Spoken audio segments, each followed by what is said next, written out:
fighting as they are to reinstitute this law around the world, it doesn't bode well for particularly the equality of rights of religious minorities in Islamic countries even now.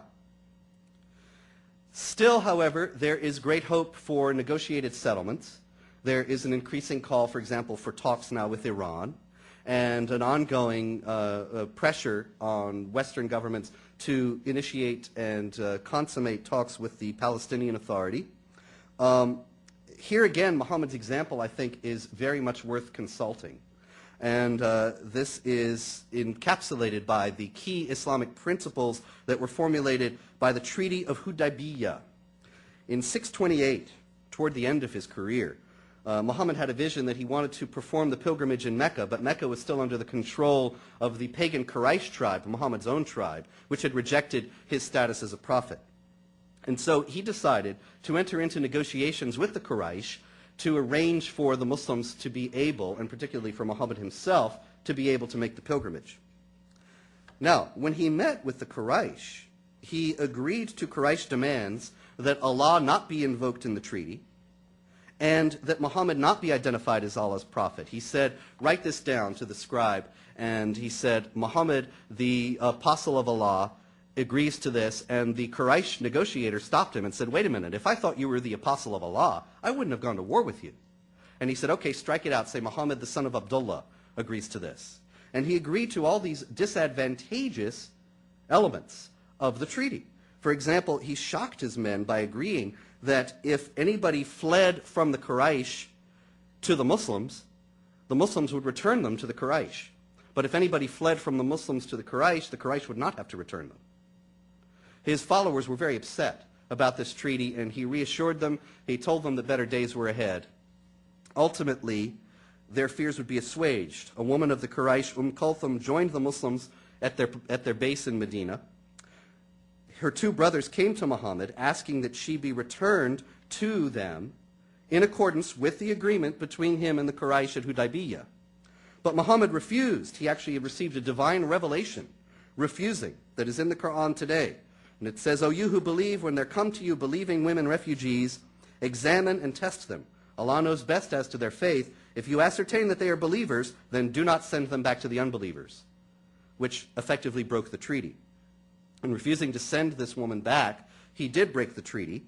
And although Islamic apologists have claimed throughout history that the Quraysh broke it first, this incident came before all the incidents that the Quraysh invoke as having been treaty violations.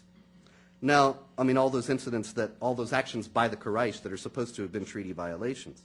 Now, this set many dangerous precedents that are enshrined in Islamic law. In the first place, if you read the manuals of Islamic law, you will find that a treaty is not to be entered into unless there are two conditions. One is that Muslims are weak and need time to gather strength to fight again more effectively. Or, and this is the second one, if they have a reasonable expectation that their foes will become Muslims. Only in those cases are treaties to be entered into, and then only for a temporary period up to 10 years, renewable after 10 years, but still kept on a temporary basis. There is no provision in Islamic law for a treaty to be based on the idea that two sides are weary of fighting and want to establish peaceful coexistence in full harmony with one another. It is only on those bases. Now, I think this would be a very useful thing to keep in mind, actually, when there are calls, as there have been recently, for treaties on the part of Palestinian groups as also from Al-Qaeda itself. But because of, I think, a general unawareness and an indifference to the elements of Islam that are being used by these pious Muslims as their guides to action, these things go by Western analysts and policymakers. They assume that these things are not really being taken seriously because they don't take them seriously. And so they miss a chance to understand a great deal of the motives and the goals and the strategies of the jihad terrorists who are working according to these principles. And this is true in the response to Ahmadinejad's letter to the president, which imitated very closely Muhammad's letters to the emperors. And this is true in the case of the treaties. And it is true in numerous other ways. Unfortunately, at least in any public way, The Defense Department, the State Department, the Department of Homeland Security, none of them have undertaken any systematic study of Islamic theology and law or the words and deeds of Muhammad to understand what those things might show us about the motives and goals of the terrorists. None of it is being done. And yet, as far as I'm concerned, we should respect our opponents enough to take their statements as they have come to us, and to understand that when they tell us their motives, we should take them seriously. When they tell us this is why we are doing what we are doing, we should use that as an opportunity to understand why they're doing what they're doing. Now that would lead, of course, to certain policy implications. We have the president having said after 9/11, you're either with the terrorists or you're with us.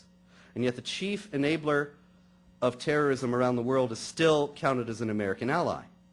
This is a scandal of immense proportions, and I think it comes into a great degree from a misunderstanding of these elements of Islam that are fueling this fanaticism and violence today.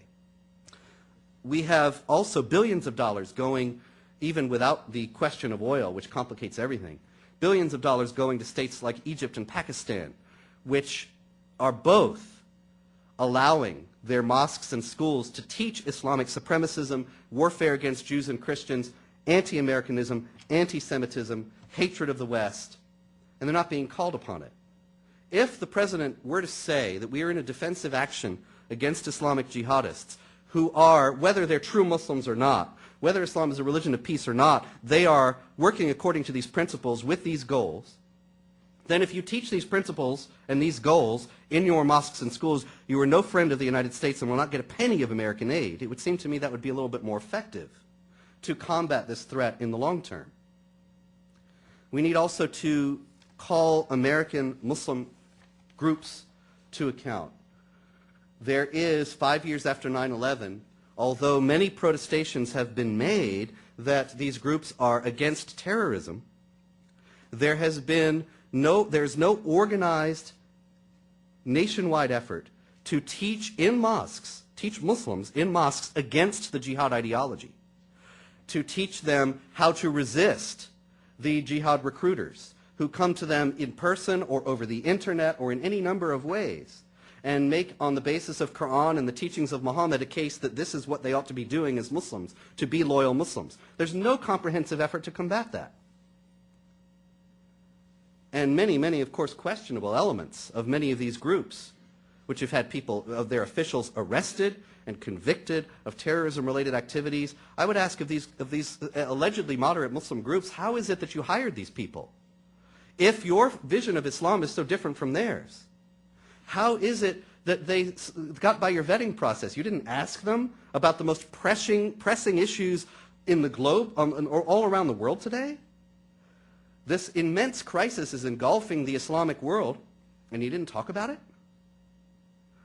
This kind of double game has to be called, but in order to do that, there has to be a resolute rejection of the relativist and politically correct multiculturalism that has just spread a fog over the public discourse today and strangled honest discussion of these issues that have to be addressed if we are going to meet this threat effectively.